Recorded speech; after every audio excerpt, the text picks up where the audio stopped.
Halo semuanya, selamat datang kembali dan di video kali ini kita lagi-lagi akan membahas tentang mesin diesel. Tepatnya 5 mesin diesel yang paling tangguh dan bandel dan tentunya menjadi sosok paling legendaris di kelasnya. Dan tanpa berlama-lama, langsung aja kita masuk ke list yang pertama. Mitsubishi 4D56. Di list yang pertama kita punya mesin dari kelas Mitsubishi dengan kode 4D56. Pamor legendaris dari mesin ini didapatkan bukan tanpa alasan. Doi menjadi mesin yang sangat disegani karena reliability-nya yang sudah terbukti tinggi. Begitu juga dengan eksistensinya, karena sudah terbukti di ranah otomotif Indonesia sejak tahun 1988 hingga saat ini. Mesin ini berkapasitas 2500 cc dan termasuk ke dalam keluarga mesin Astron Mitsubishi. Dan tentunya seiring perkembangannya zaman, mesin ini juga selalu mendapatkan pembaruan, seperti teknologi turbo VGT dan sistem Common Rail Direct Injection. Dan untuk reputasinya juga terbukti kalau mesin ini sudah cukup terkenal, tangguh, dan tergolong mudah untuk diperbaiki. Tentunya kalian juga bisa menemui mesin ini di berbagai macam mobil Mitsubishi, mulai dari Mitsubishi Kuda, L300, L200, Triton, hingga Pajero Sport. Isuzu 4J-A1. Di list yang kedua datang dari kubu rajanya diesel. Karena kalau kita berbicara mesin diesel, pasti salah satu yang terbesit di benak kita adalah Isuzu dengan line up Panther-nya. Karena MPV ikonik ini sudah eksis di Indonesia sejak tahun 1991. Dan di tahun 1996, Isuzu juga memperkenalkan mesin baru mereka dengan kode 4J-A1 yang menggantikan mesin C223 yang sebelumnya menjadi jantung pacu utama dari Isuzu Panther pada generasi pertama. Mesin ini adalah salah satu alasan utama kenapa Isuzu Panther masih digemari oleh banyak orang-orang hingga saat ini, khususnya untuk orang-orang yang mau menabung termasuk kita pribadi. Karena mesin ini sudah terkenal dengan durability-nya yang baik, tenaganya yang bandel, dan konsumsi bahan bakarnya yang sangat-sangat irit, selayaknya LCGC saat ini, namun dibarengi juga dengan harga solar yang sangat bersahaja. Lanjut ke list yang ketiga, kita punya mesin Toyota 2L. Mesin ini merupakan bagian dari keluarga besar mesin L Toyota yang sudah ikut meramaikan pasar Indonesia dari tahun 1997. Karena mesin L adalah mesin diesel Toyota pertama yang menggunakan timing belt dan silinder head berjenis SOHC yang jelas akan membuatnya bandel dan juga tergolong irit. Di Indonesia sendiri, mesin jenis ini bisa kita temui di line up Kijang Kapsul yang versi diesel tentunya. Mesin diesel berkapasitas 2400 cc ini adalah mesin diesel opsional yang disediakan oleh Toyota untuk melawan rivalnya yang sudah lebih dahulu mendominasi pasar minibus bermesin diesel, yaitu Isuzu Panther. Nah, dikarenakan mesin ini diciptakan untuk menghadapi sang rivalnya di kelas diesel yaitu Isuzu, sudah tentunya mesin diesel Toyota 2L akan memiliki tingkat durability yang tinggi, part-part yang melimpah, dan tergolong murah dibanding pesaingnya, menjadikan mesin ini hadir sebagai salah satu mesin diesel yang sangat diminati. Daihatsu DL42. DL42 adalah salah satu mesin dari Daihatsu TAF generasi kedua. Mesin ini hadir sebagai suksesor dari mesin DL41 yang sebelumnya telah menjadi jantung pacu utama Daihatsu TAF generasi pertama sejak tahun 1985 hingga ke 1988. Sejatinya, mesin DL41 dan juga 42 ini tidak memiliki perbedaan yang jauh signifikan. Keduanya punya kapasitas dan bentuk yang hampir sama, yakni 2800 cc 4 silinder, dan perbedaannya hanya terdapat di penggerak katupnya aja. Kalau di L141 menggunakan timing chain, sedangkan di L142 itu sudah menggunakan timing belt dan memiliki pompa injeksi rotari. Nah, berkat penggunaan timing belt, mesin ini diklaim sedikit lebih halus dibandingkan di L41.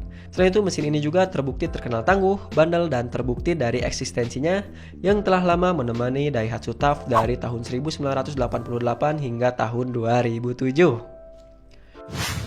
Dan masuk ke list yang terakhir bukan lain yaitu Toyota 1SG. Mesin diesel yang satu ini merupakan salah satu dari dua pilihan mesin Land Cruiser 80 series yang dijual resmi di Indonesia di tahun 1995 sampai tahun 2000 sebagai mesin diesel berkelas premium dari Toyota.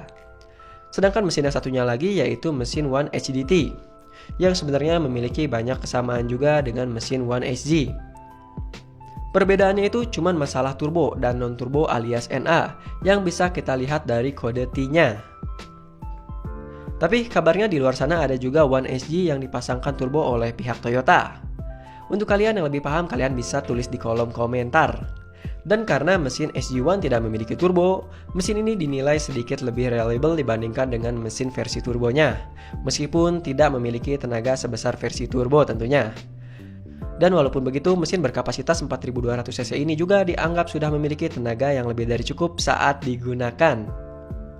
Dan lebih kerennya lagi, karena mesin ini masih menggunakan desain konvensional, mesin ini masih sanggup meminum solar dengan kualitas buruk sekalipun, yang membuatnya menjadi salah satu mesin paling bersahaja untuk kantong para penggunanya mengingat kapasitasnya yang tergolong besar di 4200 cc. Supra, salah satu motor yang menduduki posisi GDM paling overpower di eranya dan sekaligus menjadi musuh bebuyutan dari pabrikan Nissan yaitu GT-R. Supra sendiri terlahir dengan DNA sport yang keren dan mempunyai fans fanatik yang terbilang banyak di seluruh dunia. Tapi walaupun begitu, pasti di sini masih ada yang bertanya-tanya dan bahkan dari dulu mungkin masih kebingungan dengan perjalanannya. Yuk, tanpa basa-basi lagi, kita langsung bahas aja deh gimana sih sejarah Toyota dengan Supranya sampai dikenal sebagai GDM OP. Langsung aja kita gas dan bahas.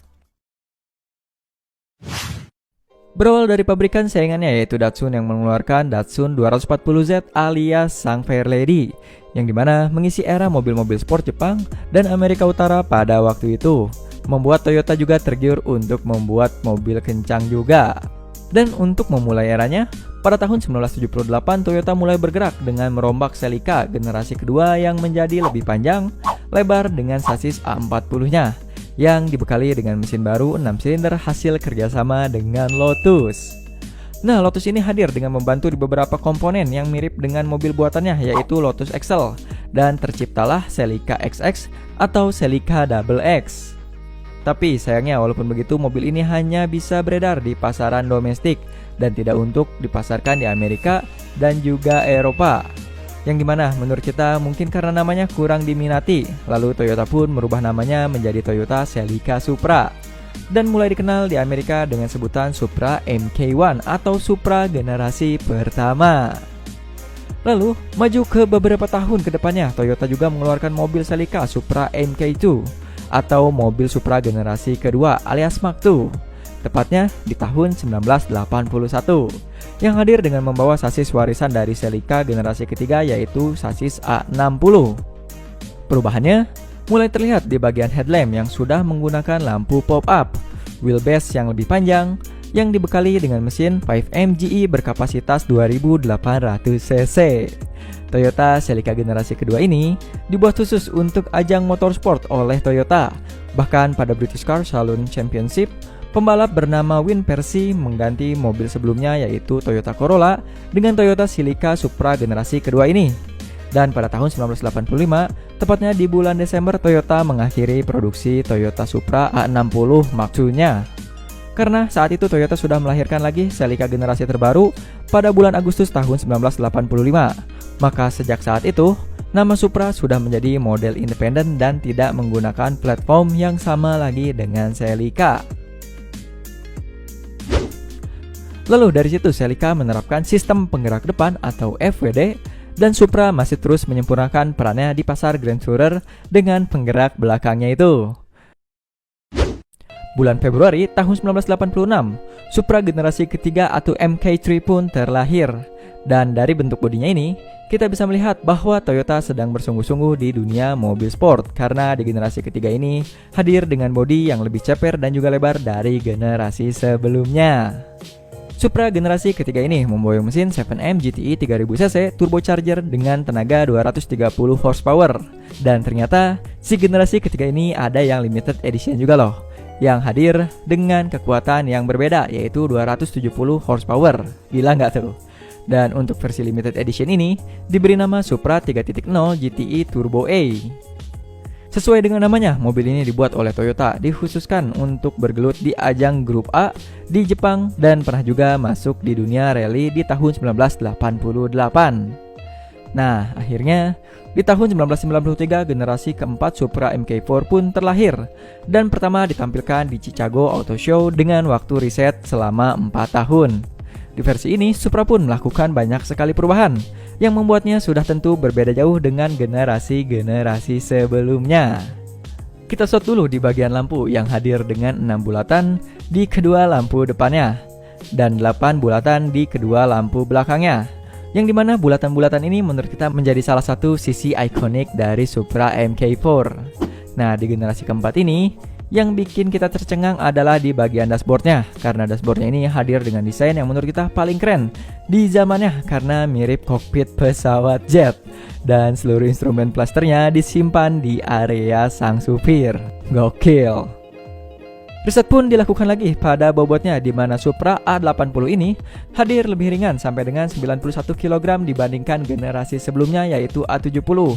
Karena bahan dari part-part yang diterapkan di MK4 ini sudah menggunakan bahan-bahan yang tergolong ringan seperti kap mesin, setir, cross member, carter oil, dan gearboxnya yang berbahan aluminium. Dan pasti ada yang bertanya, "Bang, kalau masalah mesinnya gimana?" Ya, untuk mesin yang disematkannya adalah The Monster Engine 2JZ yang hadir bersama MK4, yang dimana mesin ini sudah terkenal tidak bisa diremehkan lagi soal performanya. Memang 2JZ bukan bawaan dari MK4, tapi mesin ini bawaan dari Toyota Aristo yang lahir pada tahun 1991. Nah, selama masa pembuatannya, 2JZ ternyata hadir dengan beberapa versi. Lebih tepatnya, ada 3 varian nih. Ada 2JZ GE, 2JZ FSI, dan juga 2JZ GTE. Yang tentunya setiap versi mesin ini berbeda-beda spesifikasinya. Ada dari segi material pembuatannya, tenaganya, dan juga lain-lainnya. Yang pertama, kita bahas dari 2JZ GE dulu. Mesin ini bisa dibilang sebagai mesin standar dari 2JZ nih, yang dimana hadir tanpa turbocharger dengan tenaga di 227 horsepower. Dan mobil-mobil yang memakai mesin ini adalah Toyota Altezza, AS300, Aristo, Crown Majesta, Mark II, Origin, Progress, Swarer, dan juga Supra NA alias NA. Dan yang kedua ada 2JZ FSI. Mesin ini adalah mesin yang bisa dibilang mempunyai tenaga yang sama dengan 2JZ GE di 227 horsepower. Perbedaannya, mesin ini diperuntukkan untuk mengakali efisiensi dan juga regulasi gas buang yang semakin ketat. Dan yang paling unik di versi ini yaitu transmisinya yang hadir dengan transmisi matic. Keren gak tuh? Selain tenaganya yang bisa dibilang besar, juga cocok dipakai untuk kendaraan harian. Dan terakhir yang ketiga ada 2JZ GTE. Mesin versi ketiga ini merupakan mesin dengan kedudukan tertinggi di kelasnya, karena di versi ini hadir dengan kekuatan hingga 325 horsepower dalam kondisi standar. Karakter unik dari mesin ini adalah bore dan stroke-nya yang mirip, yaitu di 86x86 mm, yang artinya tenaga dari 2JZ ini punya putaran bawah dan atas yang seimbang. Berbeda dengan kepunyaannya GTR yaitu Rebe 26 yang mempunyai bore lebih besar daripada stroke-nya yaitu di 86 mm x 73,7 mm yang memiliki karakter garang pas menginjak di putaran atas. Sampai sini pasti ada yang bakalan langsung membandingkan. Berarti 2JZ GTE paling bagus dong dari RB26. Belum tentu. Kayaknya kalau kita bahas 2JZ GTE versus RB26 gimana nih? Langsung ramein aja kolom komentar di bawah ya, biar kita bikinin videonya kalau teman-teman banyak yang tertarik. Oke, kita balik lagi ke pembahasannya. Dan sekarang kita masuk ke Supra generasi kelima.